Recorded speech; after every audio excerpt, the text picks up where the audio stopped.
guys, welcome back to Strong Successful Mail. So for today, I have quite the email that was sent from a subscriber. You are definitely going to get your money's worth today. This is from a guy, he's 35 years old, he's been married for 5 years, and he's right smack in the middle of a very ugly divorce from his wife that he really did think that he'd have a good life with. And not only is he divorcing his wife, he's also cut off his entire close friend group after they royally crossed the line. And how'd they cross the line? Well, without revealing too much, let's just say that his wife and his friends, in a very immature, childish manner, love to play jokes on people, pranks, things like that, secretly record them, and put them up on the social media, the internet, to try to become famous and all that. Ridiculous. And they all embarked on a major long-term practical joke on this guy, which completely backfired on all of them, and now he's done with them. And of course, he's now the bad guy in this whole thing. And, we got mistrust, we got lies, we got, in my opinion, there's cheating going on, all this stuff. And of course, this guy wants to know, hey, am I overreacting here? So you guys are going to have the opportunity to comment away when this is over with, and let him know what you think. I don't think he's overreacting, because you can't tolerate that type of relationship with friends, wife, family, anybody, But anyhow, guys, I just want to say two things letting you know in advance. Number one, this is a long story. He was encouraged by his therapist, he told me this separately, to write this all out to help him in the healing process, because his life's a mess right now. And two, like I said, this is a long one, and it's actually going to be 3 parts. That's how long this thing is, because I'm not going to do an hour and 20-minute long video. So you're going to get your money's worth today. So I'll do part 1 right now, and then you can look forward to part 2 in 2 hours, and then part 3 2 hours after that. The longest one will be part 1 here. So, and by the way, since this is long, I'll have minimal commentary, even though it'll be very difficult for me to keep my mouth shut to not make comments. So he says here, hello SSM. I wanted to send in my story. Maybe you will find it useful. It was important for me to write everything down before the memories faded, and it's really helped me focus for the first time in a long time. It also gave my lawyer a detailed timeline to work with. The short story is that I filed for divorce from my wife of 5 years, 4 months ago. And every single person in my life, except for my parents and uncle, are all shouting into the void with one united message: I'm overreacting and I need to cancel the divorce. Well, of course everybody else is saying that because you're cutting all these people out of your life. Who can blame you? But we'll get there. I'll admit that my thinking isn't clear at the moment, and I very well could be overreacting. My gut tells me that I'm spot on, but it's hard to ignore all the voices around me. More specifically, those closest to me, and I'm starting to doubt myself. Never doubt your gut feeling, guys. Your gut is your truth. Rare is it that your initial gut feeling is wrong. I guess I should introduce myself. I'll try to keep it brief. My code name here is Kevin, and I'm 35. And my soon-to-be ex-wife, we will call Susan, is also 35. We've been married for a little more than 5 years, but our relationship started in the 3rd year of college. That's where we met. It's kind of funny how life works out. Not long after Susan and I started dating, my best friend Tom, who's also 35, started dating her best friend Molly, who's 34. Tom and I met Susan and Molly at a lecture on campus and happened to be sitting next to each other. One thing led to another, and there were phone calls, texts, dates, and eventually marriage when we all turned 30 years old.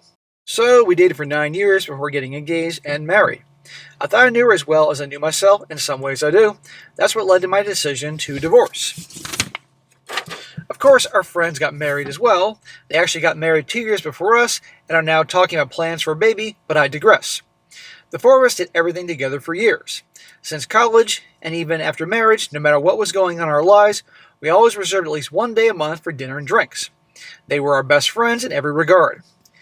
Additionally to Tom and Molly, there's another couple, Jack, who's 37, and Claire, who's 34, the 4 of us regularly spend time with. I haven't known them as long as Tom, but we've been friends with them for about 7 years. We all fit like a well-planned out schematic. One of the things they all like to do, including Susan, is to pull little pranks on people and video the reactions. Here we go. That's freaking childish, okay? Yeah, I know shows are made about that, like, remember Punk'd, back with Ashton Kutcher back in the day, and originally there was Candid Cameron going back decades ago. You old-timers will know what I'm talking about there. As well as other shows, Jackass. Well, they were planning those out in Jackass, but you get the point. It says here, it was mostly harmless fun, so I never gave it much thought. I'd never been into pulling pranks or playing jokes on people, and they all knew it. It was 3 years ago that they pulled a prank on me, and I made it crystal clear that I didn't mind if they did their pranks, but I was off limits. It was something small, but it pissed me off. We're having lunch one day, and one of them, and I still have no idea which one, decided it'd be funny to super glue my fork to the table. As expected, it didn't move, and when I tried to grab it, all 5 of them burst out laughing while Susan and Molly were recording the whole thing. Grow the fuck up. Seriously. Okay, so they were like early 30s at the time, behaving like they're a bunch of 14-year-olds. But then again, these are millennials. No offense to the millennials that are watching this, but you know your generation has a reputation for being a bunch of immature idiots. Not all of you, but a lot of you. Normally, I would have brushed it off and moved on, but they superglued the damn fork to an antique dining table that my great-grandfather built. It was one of a kind. Not cool.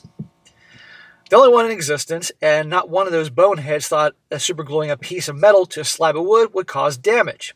That little prank cost me more than $400 to get it repaired and the table restored. They all pitched in and paid the damages along with apologies, but I made it clear to leave me out of their nonsense. Dude, this is a clear-cut sign. So, okay, obviously it wasn't that big a deal prior to that, their little pranks, but these are little things you see about people that would make you really, do I want to be friends with these people? Or married to someone that pulls this shit? Well, you'd think they'd learn after that. No. Anyway, that's my inner circle, and I really believe my life was perfect. Did my wife and I argue sometimes? Of course, but we always made time to talk things out, and it was working for us. Well, that brings me to my dad. By the way, guys, this is background leading to what happened here. I told you this is a long story. And again, he's writing this thing out in details for therapy to get through his divorce, and I get it. But trust me, you're getting your money's worth tonight. My dad. Intense is probably the most accurate description. He's a retired gunnery sergeant in the Marines, and now he works an office job that he hates. It wasn't until about a month ago that I remembered something he told me back when I was still a kid. I guess it was his way of warning me, but I didn't understand at the time, and he never explained it in detail. He once said to me, thinking life is perfect is a curse. The second you think that a woman will show up and prove you wrong. He and my mom split up a long time ago. It's true when people say that relationships in the military are extremely hard.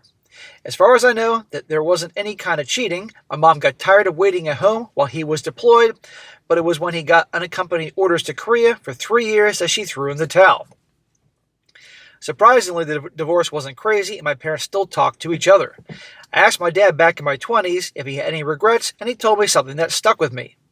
He said sometimes things are meant to be, and sometimes they are not. The wise man knows how to tell the difference. He said he wasn't angry at my mom for making the choices she did.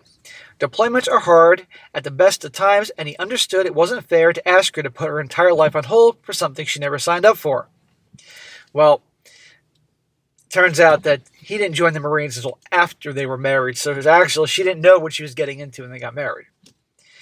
Well, he joined the Marines after they were married, just in time to help pay for the medical bills of my birth. I imagine a lot of it had to do with circumstances and timing. As for growing up, I had a relatively normal childhood. I saw my dad when I could, and that was just life. He says, that's my backstory. Feel free not to use it. Well, too late in using it, but we got to have some background information to know the players and the whole pranks and crap that your wife and friends were doing. He says, I'm sorry for the data dump, but I wasn't sure if it was important to include or not. Well, back to my current dilemma. He says, sitting down to actually write everything down sounds easy, but this is anything but easy. It's nerve-wracking. Please don't share my personal info. Those in my life that need to know already do. Everything is so chaotic and confusing right now, I'm not even sure where to begin. When you're not sure to begin, just begin. And by the way, remember guys, I'll never share personal information, I promise.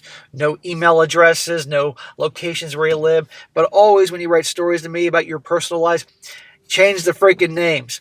Don't be too discreet. Don't tell me the name of the state you live in or the city and stuff like that. Keep it vague.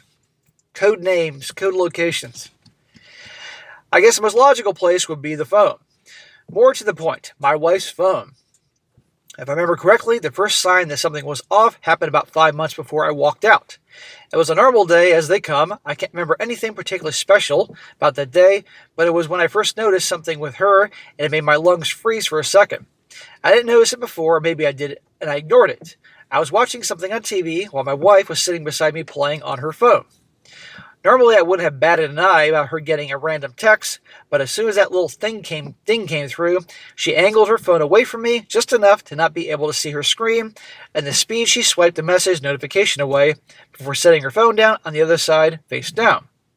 It took a few minutes for everything to register that I imagined what I just saw, and that's when I remembered the little jump from her when the text popped up.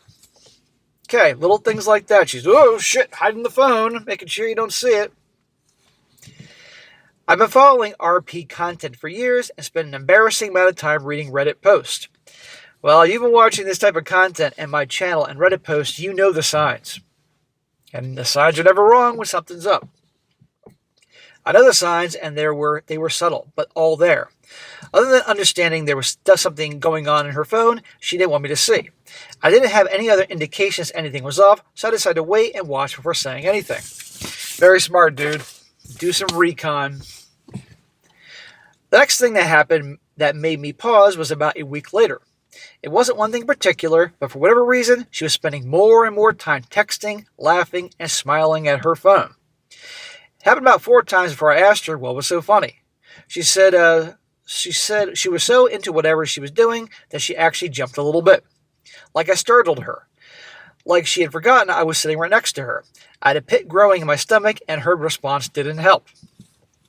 Well, she brushed it off and said it was just a meme that Molly sent. Locked her phone and put it in her pocket. Well, I'd be like, oh, let me see it. Forward it over to me. In fact, let me see it right now.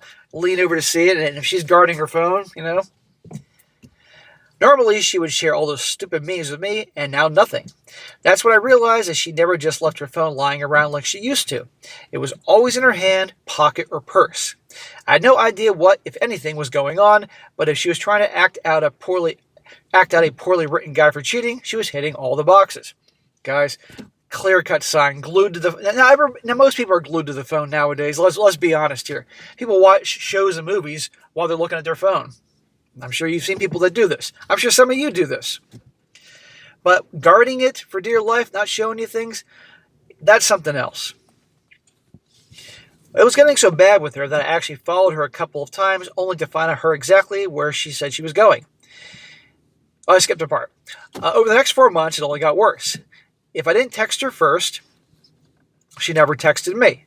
I asked her about it once, and she said that every time she was going to text me about something, I would text her first.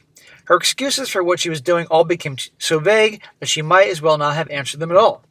She started randomly going out to meet friends for coffee or run errands that just magically appeared. Oh, having to go meet somebody out of nowhere, huh? Add this to all the other suspicious things. It was getting so bad that I actually followed her a couple times, only to find her exactly where she said she was going.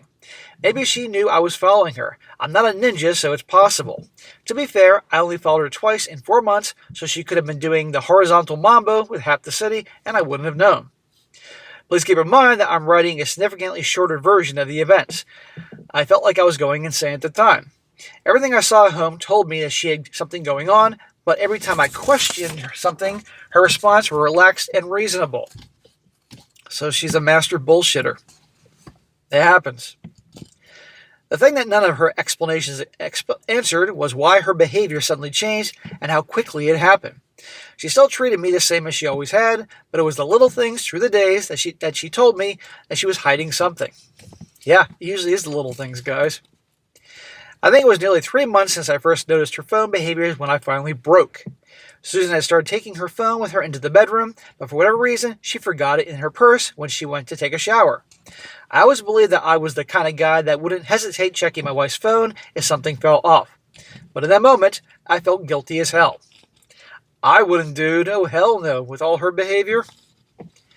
Not because of the phone, but because I had to admit for the first time that I did not trust my wife. Well, if you don't trust your wife, then you got a major problem being married to your wife. I had zero proof of anything going on, but all the signs were there, and I gave in to my curiosity. When I tried to unlock her phone with the same password she's had forever and used on all of her other devices, it didn't work. Her phone wasn't used for company business, so she couldn't use the excuse that she changed it for work. That pit in my stomach turned into a block of ice. She and I didn't have secrets, we knew all each other's passwords, and were, until that moment, open books to each other. It had never been a problem for either of us to pick up the other's phone and use it. Again, add this to the pile of suspicious behavior. Something's going on. Now I was locked out, and she never mentioned it before, and I discovered on my own. She was hiding something from me. The only thing I was never able to get into was her phone. In those stories on the internet, they make them sound so easy. Kiss my ass. Maybe if the phone was on the nightstand or even under the pillow, but life doesn't work that way as it does in the movies. She actually locked up her phone at night in the desk drawer. Dude. She locks it up? What the hell does that say? I've covered lots of stories in my 5 years on YouTube, thousands of them, and that is the first time I've heard about a wife or girlfriend actually locking it away in a drawer or something you can't get to. I've heard, of course, passwords you can't get into, but still, locking it up? Gee, I wonder why. Well, I'm sure she had an excuse for that. Of course, just locking her phone up would make it look suspicious, but she kept the phone in her purse, which she locked up. A smart person might think, well, locking up her purse seems pretty fishy, and they would be right, except that Susan had always locked her purses at night. Well, obviously she had a phone back when you first started dating in college. Okay, so maybe there's a reason for that. For as long as I've known her, so it wasn't something that even pinged the radar. Well, it should have. I already knew there was something on her phone, and she didn't want me to see, and after months of trying to sneak her desk keys away, I gave up. It didn't really matter what she was hiding. The problem was that she was hiding something. Yeah, we'll add that to all the other suspicious behavior she's doing. That's not something you do to someone you claim to love, especially when it's obviously causing distress. I'm a good actor, but I have no doubt that she could see something was bothering me. She knew me, and knew me well, but she never brought up the growing whatever it was. It was a distance between us. Remember, guys, women aren't stupid, especially cheaters. They know they're up to no good, so they're especially aware of what's going on around them. Women know when guys are acting off. It could be a change in our tone of voice, body language, things we say. They'll pick up on it like that. They're good. They're very, very good at that. She was just going about her days like someone with a clean conscience and was making me starting to second-guess everything. I actually felt guilty for questioning her loyalty, even though it was only in my mind at the time. It didn't stop there. I checked her bank account for any irregular spending, and there was nothing. I went back almost a year, and you could practically plan your day around how regular it was. Nothing suspicious at all. I checked her phone bill to see if I could find any unusual numbers or crazy numbers or texts and calls to an unknown number, but there wasn't anything there. It was just the normal phone calls that she always made to our friends and her family. Then the thought that she might have a second phone burned into my chest. Well, that's what I'm thinking. And I spent the next couple of days searching everywhere for one. I even checked her car completely when I told her I was going to take it to get washed. She handed over the keys with a smile on her face and thanked me for going about her business and going about her business like the world was perfect. That's when I found it, a big pile of crow to eat for suspecting her. Her car was clean, and trust me, I looked everywhere, including inside the seat covers, under the dash, the trunk, etc. Hell, I even checked the engine compartment and the wheel wells to see if there was a magnetic box or something. There was nothing in the car, and I felt like an insecure idiot. Dude, you weren't insecure, and you certainly aren't an idiot. You were checking everything. She is freaking good. Hearing this story, you'd think that she's like a spy or something, The next couple of months were brutal. Me trying to maintain some semblance of calm while freaking out on the inside. Well, this would have been the point to hire a PI, and Susan acting like she always did, except the recent changes. She wasn't cold to me or dismissive in that go away, you're bothering me type of tone. I love my wife, and I need to figure out what was going on before it was too late, and I was hoping it wasn't already too late. He says, look, nobody wants to admit that his girl is cheating on him, but sometimes you need help. Nobody in these stories I've covered or ever known wants to admit that their wife or girlfriend is cheating on them. I ended up going out for a few beers one night with my friend Tom. If there was anybody I could trust, it was him. Uh-huh. Yeah, we'll come back to that one. We met up, and at first I didn't want to say it out loud, but I eventually told him that I thought Susan was hiding something important from me, and I told him about all her changed behaviors. Tom is a guy I've been tight with for years. We're on the same page when it comes to this stuff. I can't even count how many cheating stories we've listened to together. Oh, he listens to RP content. I know he knows the signs as well as I do, which is why I was surprised when he started laughing and told me that I was being paranoid. No way. Bullshit. You cannot listen to RP content, read the Reddit stories and everything, and then have you go tell your buddy Tom all these things are going on and not have the slightest bit of suspicion and label you as paranoid. Bull fucking shit. You can't trust Tom. And let's see if I'm right. He asked me if I had any actual proof or it was just my gut. I told him that it was my gut, but I'm not blind or stupid. I was getting angry, and he held up his hands and said he wasn't trying to make light of it, but we've known Susan for the same amount of time, and he said he would bet his life that she wasn't cheating. Smack to Tom. Now, obviously, for lots of reasons there. Nobody should ever bet their life or anything that a woman that saying that I bet my life or my entire 401k that this girl will never cheat. Bullshit. I can hear laughter across the world right now.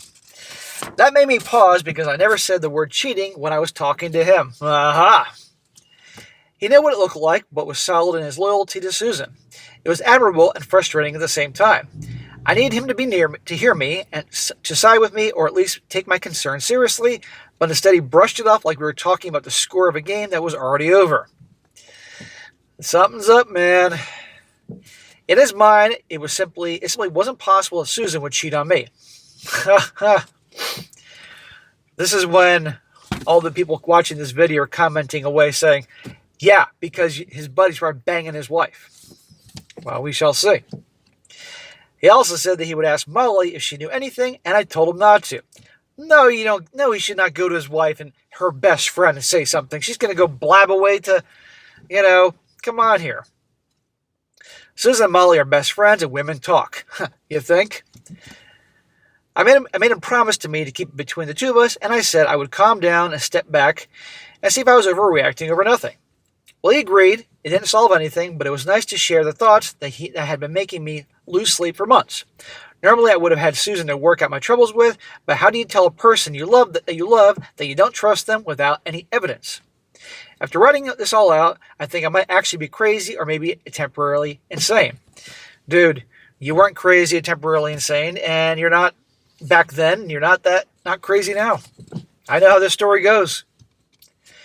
It was a few days after I met with Tom that I paid a visit to my dad's house. Before you wonder, no, I never talked to my mom about anything that was going on. She and Susan are as thick as thieves. There's no way my mom would keep my concerns to herself. Are you trying to say that, yet again, a woman can't keep a secret? Well, newsflash, you're right. The only thing that she spends faster than money is gossip. My dad and I talked for a long time, and I told him the same thing that I told Tom. Their responses were polar opposites. Without hesitation, my dad said, she's cheating on you. Yeah, I expect the Marine Corps sergeant to give you exactly the way it is. I'm picturing the freaking drill sergeant from Full Metal Jacket. Or not necessarily behaving like the drill sergeant Full Metal Jacket, but just, the guy, how he was in real life on mail call. Even with everything going on, I didn't want to believe it, especially without any evidence. Everyone would think I was crazy, and I was starting to think that they might be right. When I mentioned to my dad about how whenever I asked Susan a question to calm my nerves, she would always deflect, minimize, or just make me feel like I was stupid. Dude, those are classic examples of what they do.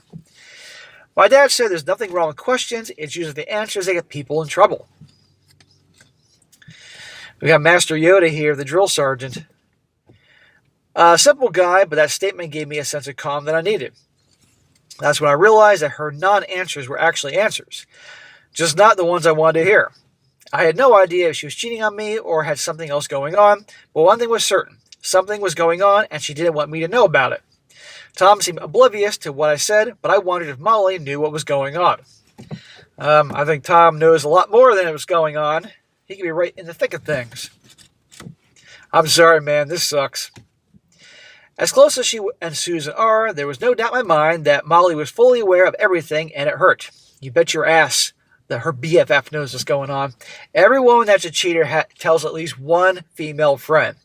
And that female friend has to tell somebody else, and next thing you know, the whole fucking town knows. Sure, Molly is Susan's BFF before we met, but I've known Molly as long as I've known my wife. 16 years should have counted for something in the friendship department, shouldn't it? No, because unless Molly had the hots for you, the loyalty is going to go to Susan, her BFF. I hate to break it to you, bro. It's the truth. This was in October 2024 that something happened that I couldn't ignore or explain away. It was a couple days after one of our group lunches on a Saturday morning. Susan told me after breakfast that she was going to spend the day with Molly having girl time. Normally that would have been a big deal, but at the last lunch I remembered Molly talking about how she was going to be out of town for work from that Friday and wouldn't be getting home until the following Tuesday. So Molly's supposed to be away, and yet your wife's going to go hang out with Molly that day for girl time. Now, is it possible that her plans changed? Sure, but, I knew my wife was lying to my face. I didn't question her or remind her that Molly was out of town. I just nodded away and told her to have fun. I was going to wait until she left and follow her, but I changed my mind. I knew where she was going. If she was going somewhere else, she wouldn't use people I'm close to as her alibi, which made me wonder how many of our friends were in on what I suspected. It made me feel sick. I told her I was going to go to the driving range and hit some golf balls, and that I would see her later. We dressed, said our normal goodbyes, and I left while she was still putting on her makeup. How someone can be so casual, so normal, when I knew something was going on was infuriating. That's what they do. They're great actresses. I always imagined that I could be cold as ice if I ever found myself in the position of having to follow my wife to get the truth. I wasn't. I was anything but cold or ice. It felt like my legs were stuck in mud as I went to my car and drove to Tom's house. Oh, interesting. You're going to Tom's house. Well, duh. Tom and Molly are together, so you want to see what's going on. I parked a few houses down, close enough that I could see his front door, but far enough that you wouldn't see me if you were expecting me. And I waited, hoping that I was wrong about Tom and Susan. Honestly, if she was cheating with some stranger, it would suck, but not nearly as much as it was with my best friend for the past 16 years. I had to be wrong and was praying that I was wrong. Unfortunately, it was about 30 minutes later that my wife pulled into the driveway. Well, unless Molly changed her plan, she's coming there to hang out with your buddy Tom. She pulled up to the driveway, got out of her car, knocked on the door, and waited without a care in the world. As soon as the door opened, there was Tom with a big smile on his face. Without preamble, they hugged each other real quick before going into the house and closing the door. And this is the same buddy of yours who you went to confiding in about things, and it's like, oh, no, nothing's going on, and you're being paranoid and everything. And this is a guy who watches art pill content, and look what's going on here. That's your best friend. Fucking scumbags. So you weren't wrong. Obviously something's going on here, etc., etc. But anyway, guys, that is where I'm going to wrap up part 1. Calm down. I know you're pissed, but I got to take a break. Don't want to do this too long here. If I do videos too long, they don't do as well statistically as videos in the 20 to 30 minute range. But anyhow, I will continue on with part 2 in 2 hours from when I first publish this. And you'll see what's going on, and what the whole thing that's going to unravel here in the situation is definitely an interesting one. I'll see you then.